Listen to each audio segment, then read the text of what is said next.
सर्वांना नमस्कार. मी ॲस्ट्रो तृप्ती. 27 जुलै ते 11 डिसेंबर या काळामध्ये शनी महाराज मीन राशीमध्ये वक्री झाले आहेत. आता अनेकांच्या मनात प्रश्न आहेत की शनी महाराज दरवर्षी वक्री होतात, पण यावेळी विशेष काय आहे? आता एक लक्षात घ्या की परिवर्तन हा काळाचा स्वभाव आहे. वेळेचे चक्र सतत फिरत असते, पण काही काळ असे असतात की हे चक्र दिशा बदलते आणि त्याचा परिणाम केवळ व्यक्तीवर नाही तर संपूर्ण समाज, देश आणि जगावरही दिसून येतो. 2026 हे वर्ष अशाच वेगळ्या ग्रहयोगांमुळे विशेष ठरत आहे.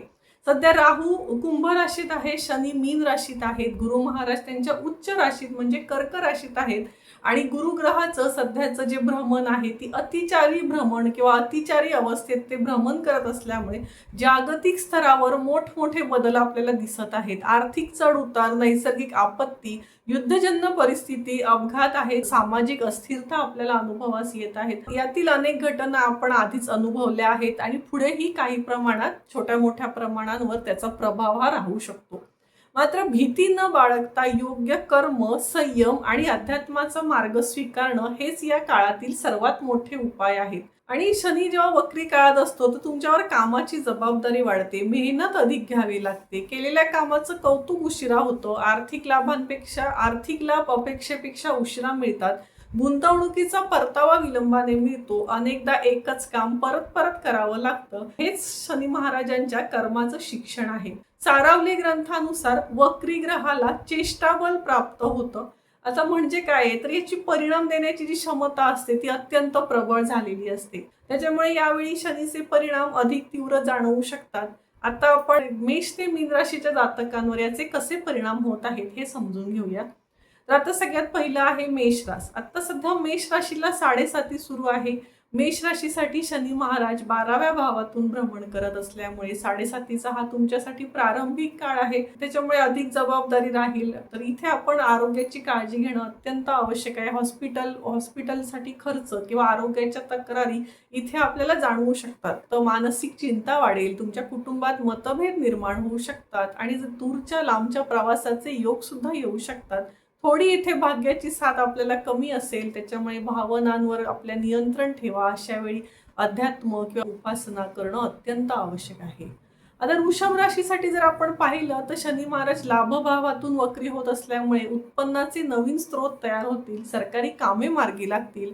जमीन आहे, शेती, लोखंड, तेल, रिअल इस्टेट आणि उद्योग क्षेत्रात आपल्याला नक्की लाभ मिळू शकतो. मात्र कामात थोडी गुंतागुंत किंवा बदल स्वीकारण्याची तयारी आपण ठेवणं आवश्यक आहे. अपेक्षित ट्रान्सफर होण्याच्या शक्यता तुम्हाला राहू शकतात. आता जर मिथुन राशीसाठी पाहिलं तर शनी महाराज आपल्या कर्मभावातून वक्री असल्यामुळे करिअरमध्ये मोठे बदल, प्रमोशन आहे, ट्रान्सफर किंवा परदेशातील संधी आणि रिअल इस्टेटमध्ये सुद्धा प्रगती आपली नक्की होऊ शकते. मात्र वैवाहिक जीवनात थोडेफार मतभेद होण्याची शक्यता आहे, त्यामुळे इथे काळजी घेणं अत्यंत आवश्यक आहे. आता जर आपण कर्क राशीचा विचार करतोय तर कर्क राशीला थोडा संघर्षाचा काळ इथे कमी आहे, कारण व्यवसायातील अडथळे दूर होतील, नवीन संधी मिळतील, पण आर्थिक लाभ थोड्या उशिराने मिळतील. भागीदारी सावधगिरी बाळगणं आवश्यक आहे आणि आरोग्याची विशेष काळजी घ्या. आता सिंह राशीसाठी शनी महाराज आपल्याला 8वे जात आहेत, आपल्याला पनौती सुरू आहे. तर इथे चुकीची गुंतवणूक, मानसिक भीती, वैवाहिक जीवनात मतभेद आणि व्यवसायातील अडथळे मोठ्या प्रमाणात वाढू शकतात. त्याच्यामुळे कुठलाही निर्णय घेताना अगदी विचारपूर्वक घ्या. आता कन्या राशीसाठी सप्तम भावातून शनी महाराजांचं भ्रमण सुरू आहे, त्याच्यामुळे व्यवसाय आहे, वैवाहिक जीवनात जबाबदाऱ्या वाढतील. कर्ज घेण्यापूर्वी 10 वेळा विचार करा. रिअल इस्टेटमध्ये संधी मिळतील, पण थोडा विलंब होईल. आता तुळ राशीसाठी जर आपण शनी महाराज पाहिले तर हे 6व्या भावातून जात आहेत. 6ष्ठ स्थान हे शनी महाराजांना शुभ मानलं आहे, त्याच्यामुळे शत्रूंवर विजय, न्यायालयीन जर काही तुमची प्रकरणं पेंडिंग असतील तर इथे यश मिळण्याची शक्यता आहे. नोकरीमध्ये प्रगती होऊ शकते, स्पर्धा परीक्षांमध्ये लाभ होऊ शकतात. मात्र खर्चावर नियंत्रण ठेवणं अत्यंत आवश्यक आहे. वृश्चिक रास पाहिली तर आपलं मानसिक ताण थोडाफार कमी होऊ शकतो, अडकलेली कामं मार्गी लागतील, घरातील वातावरण सुधारेल. तरीही आर्थिक बाबतीत संयम ठेवणं अत्यंत आवश्यक आहे. आता धनुराशीला जर आपण पाहिलं तर शनी महाराज 4थ्या घरातून जात आहेत आणि आपल्याला पनौती सुरू आहे. मनाची अस्वस्थता, घरातील मतभेद, प्रॉपर्टीमधील अडथळे आणि ट्रान्सफर, कामाचा ताण वाढू शकतो. मकर राशीसाठी पाहिलं तर शनी महाराज आपल्याला तृतीय भावातून जात आहेत आणि आता आपण जर पाहिलं तर आपल्यासाठी थोडा आत्मविश्वास वाढलेला आहे, व्यवसायात प्रगती होत आहे, छोट्या छोट्या प्रवासांचे योग निर्माण होत आहेत, स्वतंत्र व्यवसाय करणाऱ्यांना लाभ आणि प्रसिद्धी नक्की मिळणार आहे.